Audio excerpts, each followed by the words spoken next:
Bom, esse próximo slide aqui, né, é para a gente fazer uma referência ao sistema, né, o sistema Terra, né, e a gente conhecer um pouco mais dessa expressão espacial, certo?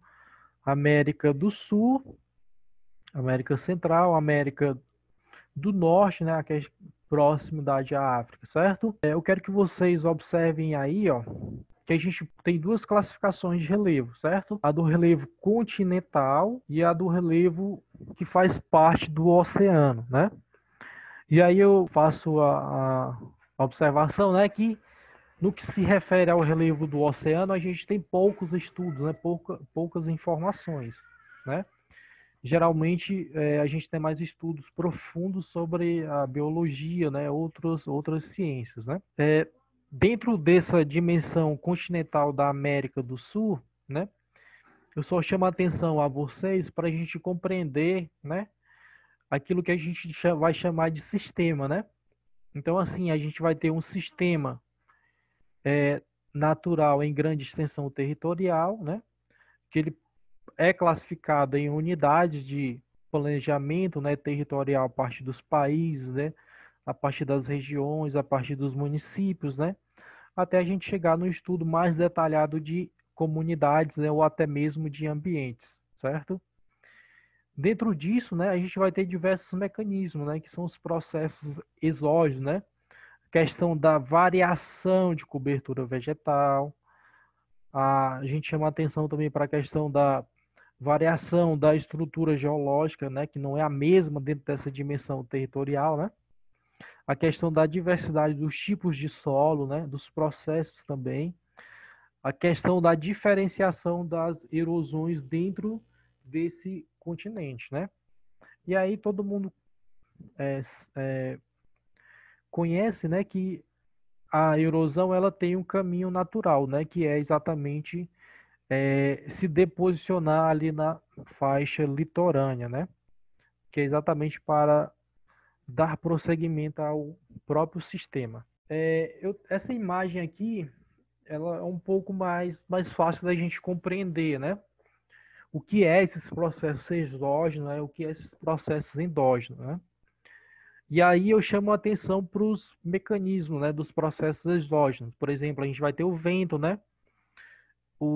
Os diversos tipos de intemperismo, né? A gente vai ter a erosão, e nós vamos ter a ação do homem, do indivíduo, da sociedade, modificando esse ambiente, essa área, essa região, né? Fazendo uso dos recursos naturais, certo?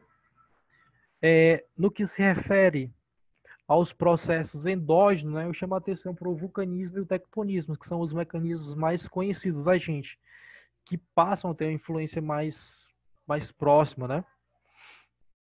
A gente também tem os abalos sísmicos, né, que são pequenos movimentos ao longo da estrutura interna da Terra, né, que passa a modificar também é, essa interpretação de sistema e de força, né?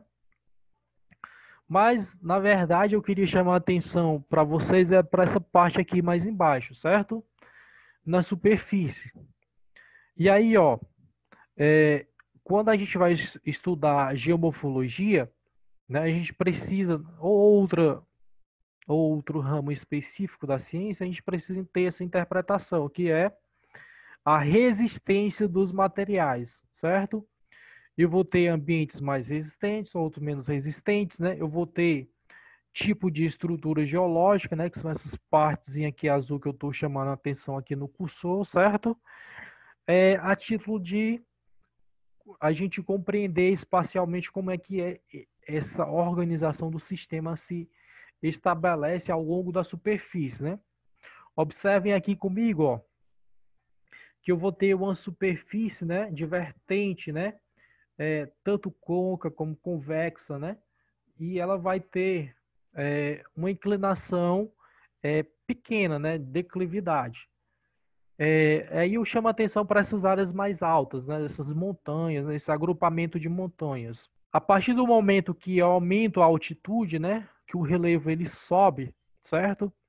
2.000 metros, 3.000 metros, 4.000 metros, né, ou 700 metros, né, que é a nossa realidade do estado do Ceará, a gente tem uma intensidade da erosão mais forte, né, que vai ser influenciada pela declividade, certo?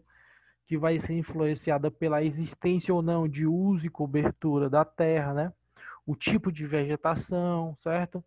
A existência de uma determinada atividade econômica, né? Agricultura, certo? A gente vai ter os vales, né? Que são o escavamento, né? Do leito fluvial, né? Que tende a direcionar por um curso maior, né? Por rio principal, certo? A gente vai ter os nascimentos das nascentes ao longo dos topos, né? E aí eu quero também chamar a atenção para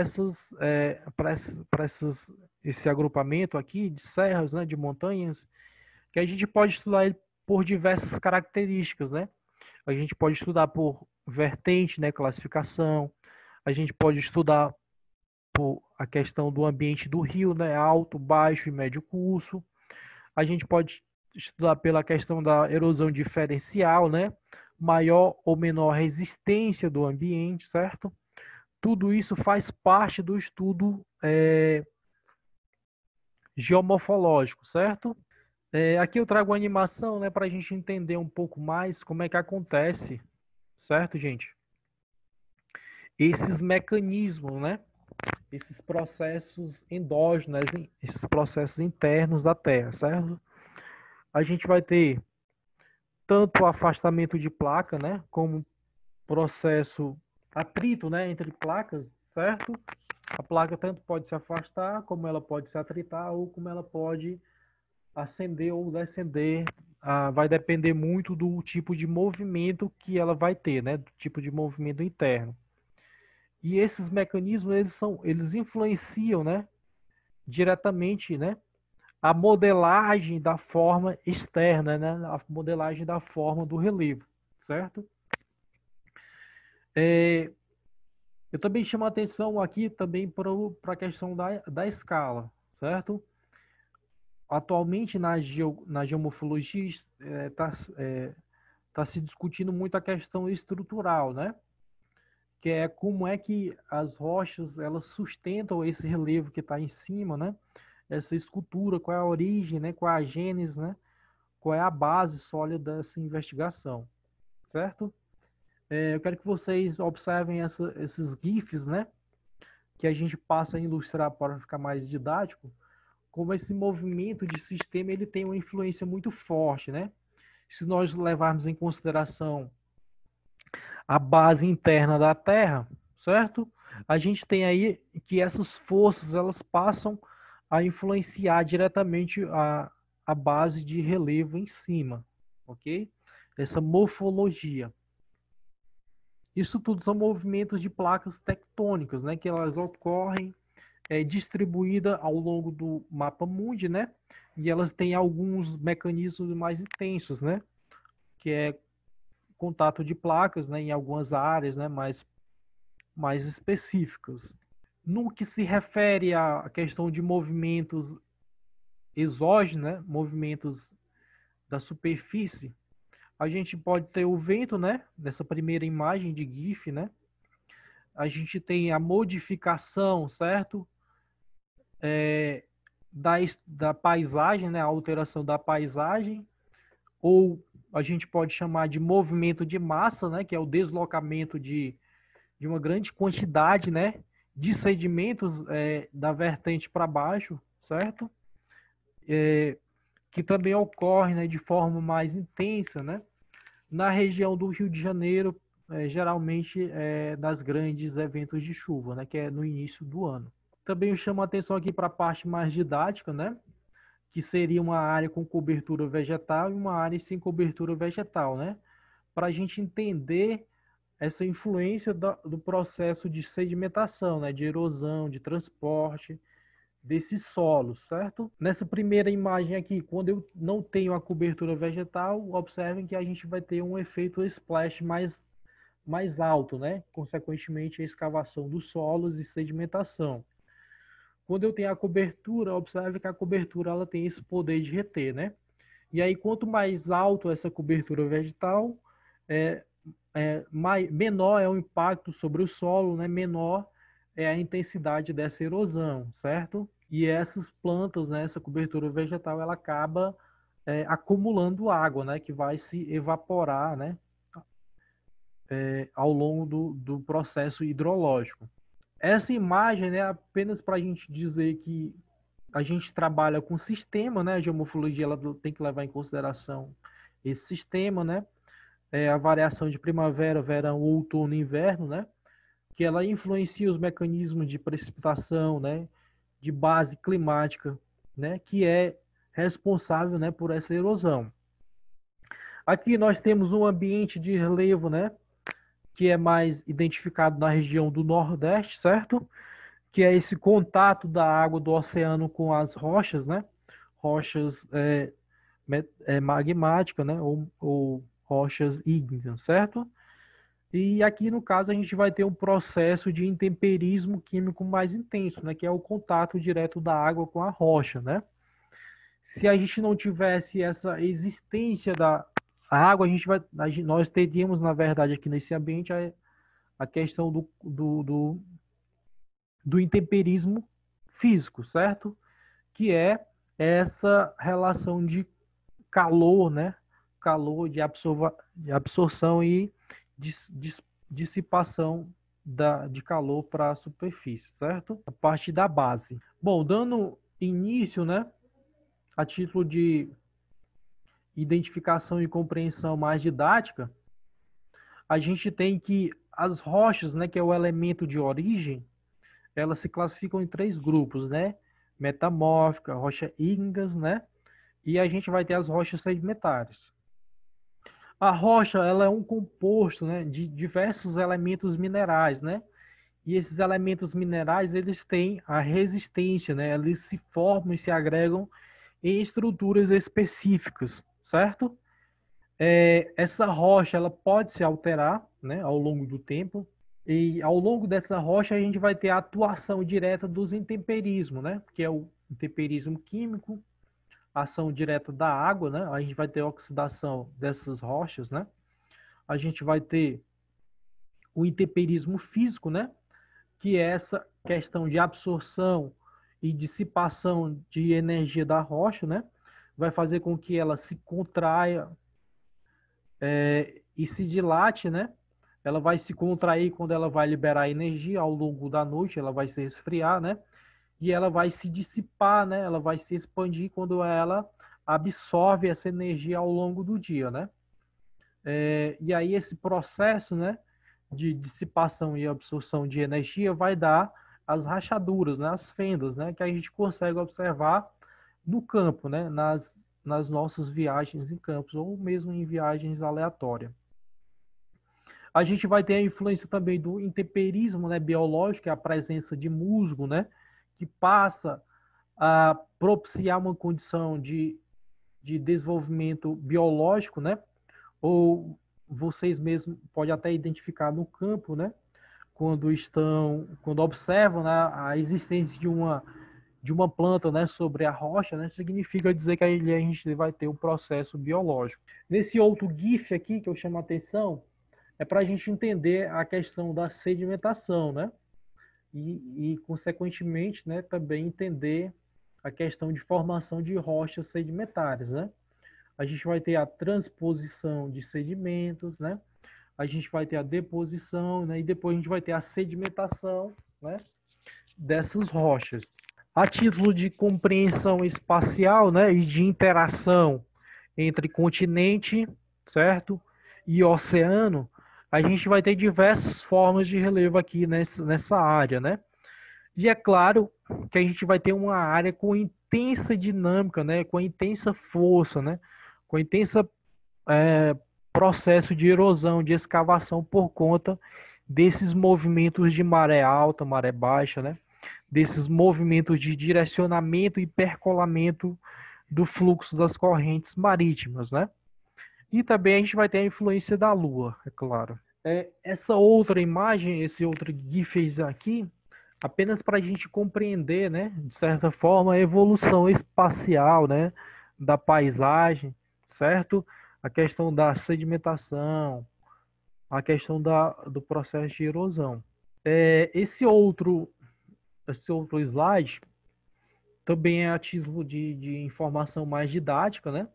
Para a gente compreender quais são os mecanismos, né, que influenciam diretamente a formação da rocha, certo? A formação do ambiente, a formação do processo de erosão, de alteração dessa rocha, né, e de transformação dos solos, né? Esses solos eles tendem a evoluir, né, a partir do material que ele é formado, a partir da origem, certo? A gente vai ter aqui um ambiente mais específico, né? Que é esse ambiente aqui próximo a essa interação continente-oceano, né? A gente vai ter, observem aqui, ó, que são áreas, né? Que é a foz do rio, né? Que são responsáveis por deposicionar os sedimentos, né? A gente vai ter a influência, né? Da temperatura da água, né? Lançando energia para a superfície, né? E essa energia ela passa a ser dissipada em formas de processos de vulcões, certo? A gente também pode observar, né, nesse GIF, esse direcionamento de movimento de placa, né? Também podemos observar nesse GIF esse processo de direcionamento e de movimento das correntes marítimas que acabam influenciando a dinâmica dos ambientes, né, dos diversos ambientes.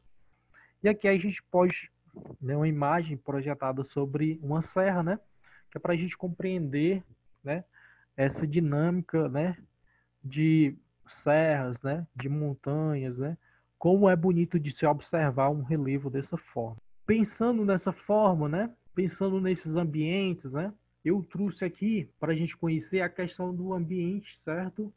O ambiente de estudo específico de cada pesquisador. É claro, esse pesquisador ele precisa fazer uma delimitação, que é a questão da escala de análise, né, da área. Ele precisa trabalhar com o mecanismo, né, que é a estrutura, né, que é a origem da rocha, certo? Que é a escultura, certo? Que é o aspecto morfoclimático, influência do relevo, né? E a gênese, né, que é a origem, né, desses processos deposicionais. Esses quatro mecanismos aqui, eles passam a influenciar a, a forma de relevo diretamente. Tipos de forma, né? Eu tenho diversos tipos de forma, que aí nós precisamos separar essas formas, certo? Tanto para superfícies continentais como para superfícies marítimas, certo?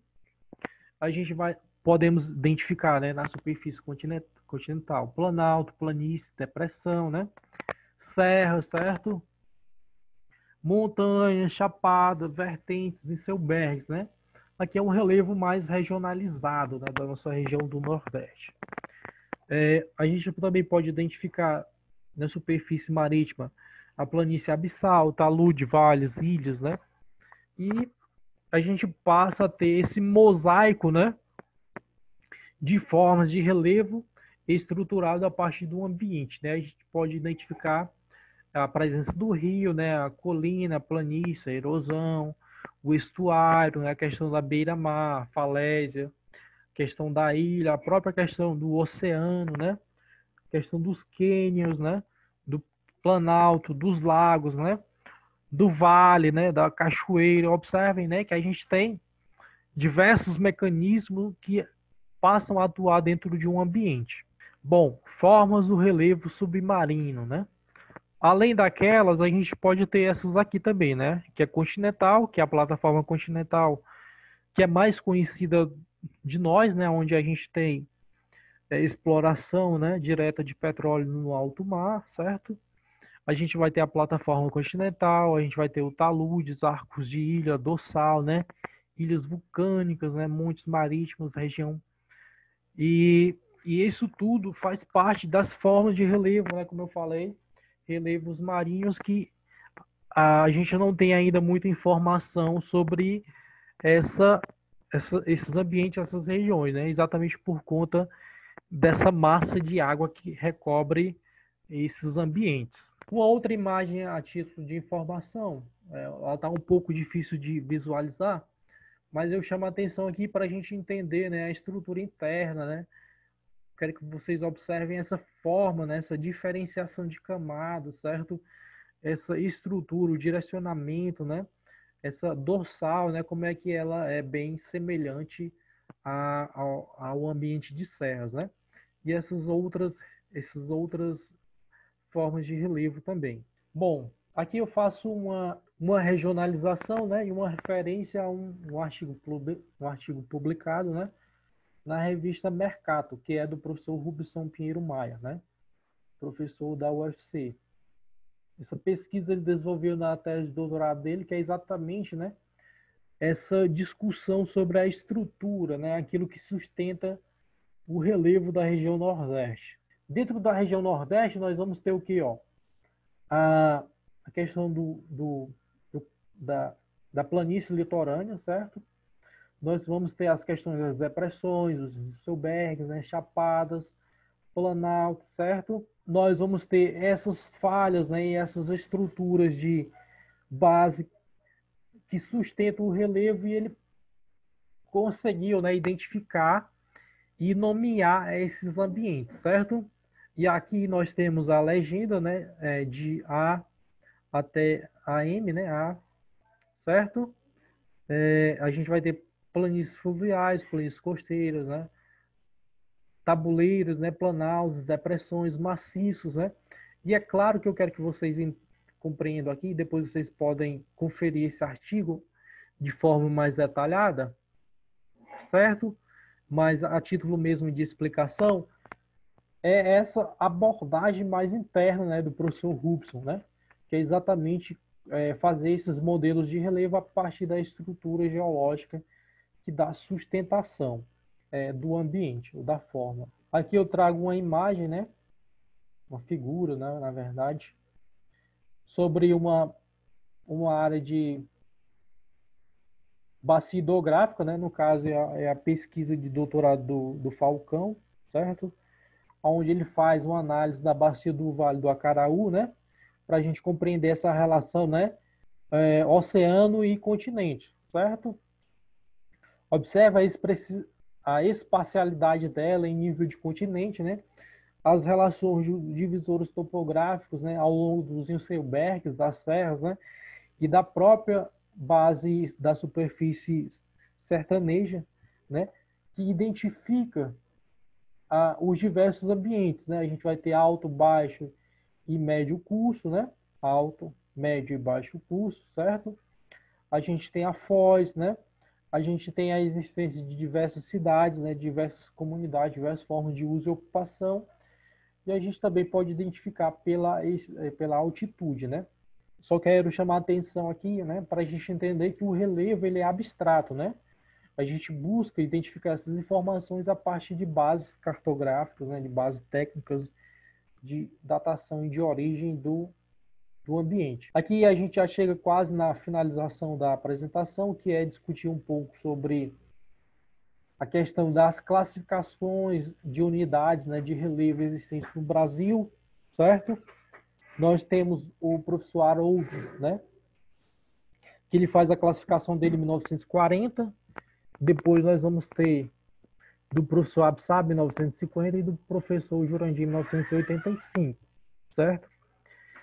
Primeiro momento de reflexão, eu quero que vocês observem a variação temporal, né? Em 1940 nós estávamos saindo aí, ó, das crises econômicas existentes, a gente não tinha muita informação espacial de radar, certo? 1985, né? Fazendo esse paralelo, a gente já tem, né, imagens de radar, a gente já tem a possibilidade de fazer uma abordagem, um estudo teórico mais detalhado, né? Por que eu chamo a atenção?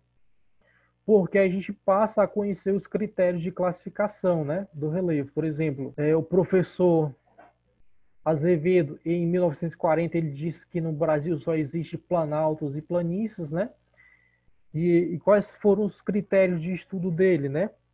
Ele se baseou na altimetria, né, que era a questão dos processos erosivos e posicionais, e ele leva em consideração altitudes, né? E ele marca, ele crava aí, né, no tempo, no espaço, essa questão de 200 metros, certo? E o que é que ele diz, né? Os planaltos são formas irregulares maiores do que 200 metros de altitude, certo? E nas planícies, né, são formas planas, certo? Que apresentam, né, uma altitude menor do que 200 metros, certo? E a gente vai ter esses mecanismos, certo? Ó, no planalto a gente vai ter erosão diferencial das bordas, né? Na planície a gente vai ter um processo já de deposição de sedimentos, né? Observem que a gente não tem muita informação, né? Não temos muita informação detalhada de como seria esse relevo brasileiro. Aí eu chamo a atenção de novo para vocês que é uma abordagem de 1940, certo? E ele leva em consideração essa interpretação de material, né, de resistência, certo? De erosão maior ou menos resistente a partir do material de origem, né? Rochas, solos, essa abordagem morfopedológica. O próximo classificação, né, ela ganha mais notoriedade, certo? Porque ela passa a ser desenvolvida em 1950, né, classificada. Mas observe que a gente não tem muita modificação, certo? Do que o Haroldo Azevedo ele propôs. A gente vai ter o que? Planaltos e planícies, certo? E a gente vai ter regiões de serras, né? Mas, de forma geral, quais são os critérios utilizados por Absab? São critérios morfoclimáticos, né? De base climática. Ele identifica, né? Esses processos a partir de quê? A partir dos planaltos e planícies. E aí ele faz a classificação. Por exemplo, no planalto ele diz que o processo de erosão é maior do que o processo de sedimentação, certo? Na região de planície ele diz que o processo de sedimentação é maior, né, do que o processo de erosão. Bom, em 1985 nós temos o professor Jurandir, né, que ele já faz um detalhe de informação maior, né, a nível de Brasil. Quero que vocês observem no mapa, né? Ele já faz essa classificação mais detalhada, né, de informação. E aí a gente já tem a possibilidade de uso de imagem de satélite, né? Na verdade, de radar. E ele considera planaltos, né? Depressões, ele inclui essa unidade, ele vai incluir também as planícies, certo? Quais são os critérios de análise? São processos modeladores do relevo, né? Por exemplo, planalto, altitude, né? Acima de 300 metros, planícies abaixo de 200 metros, depressões entre 200 metros e 350 metros de altitude, né? E a gente vai ter os processos modeladores, né? Formas irregulares, né? Desgastadas pela erosão, nos planaltos, nas planícies a gente vai ter o quê? Sedimentação, e a gente vai ter a depressão com inclinação suave, né? Exatamente por conta dessa erosão. A título, né, de verificação das informações, a gente discutiu esses artigos aqui, né? Que é do professor Antônio Carlos, certo? Geografia, uma pequena revisão de seus enfoques, do professor Rubens Pinheiro Maia, né, que é o condicionamento estrutural do relevo no Nordeste setentrional do Brasil.